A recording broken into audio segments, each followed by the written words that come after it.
Xayrli kun qizlar, yaxshimisizlar? Bizning o'tirishimiz va nihoyasiga yetyapti va bizning direktorimiz Shamizopam. Bugungi o'tirishimiz juda ham ajoyib bo'ldi. Bugungi o'tirishimizda 3 ta narsani aytib beradigan bo'lsam, birinchisi Mehr daryo chiroyli o'tirish bo'ldi. Ikkinchisi juda ham zo'r trendlar oldik. Uchinchisi esa biznes rejalar haqida gaplashib oldik. Mazza. Lola.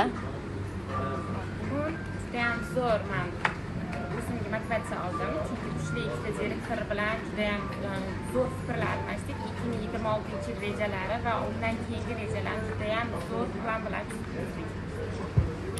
Va bugungi o'tirishda juda ham o'zgacha natijalar nimaga ega bo'ldim. Chunki natijaga erishgan kuchli direktorlar davrasida o'tirishlik bu sharaf va chiroyli trend o'yinlar nima qildik va bilimga ega bo'ldim.